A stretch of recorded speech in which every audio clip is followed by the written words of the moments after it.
Police des chiffres? Non, contrôle de gestion.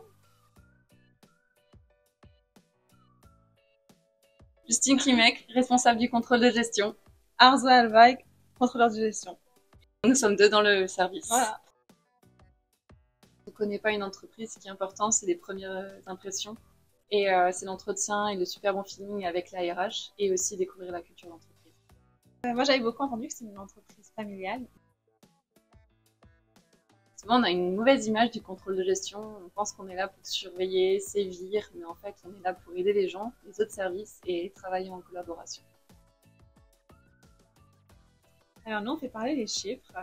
On est là pour aider à la prise de décision, comme par exemple le budget, le soutien aux commerciaux sur leur marge, ou encore la marge de l'entreprise.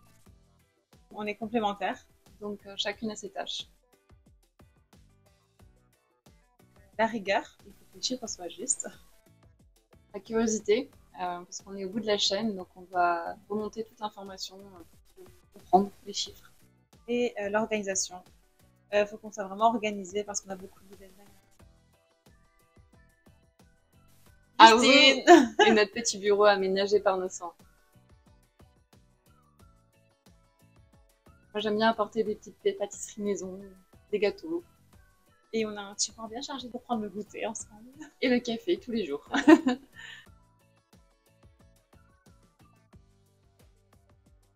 Les 40 ans de Dutcher, où le thème c'était les années 80 et tout le monde avait joué les jeux en étant déguisé. Moi, c'était mon premier sanglier. C'était une occasion pour moi de rencontrer des commerciaux avec qui j'échange tous les jours, ainsi que les filiales et même les fournisseurs. Ah non, pas d'erreur de calcul. Impossible, on rate pas ça chez nous. Non, jamais. Oui, on adore avec nos petites plantes, on essaye de bien les entretenir. On adore, c'est oui. Obligatoire, c'est sur le contrat de travail.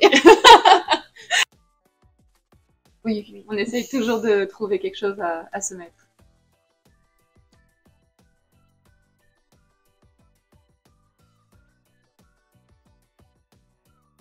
Off, on préfère faire le molki en été dehors. Moi, je rentre chez moi. Et moi, je mange ici ou parfois au restaurant.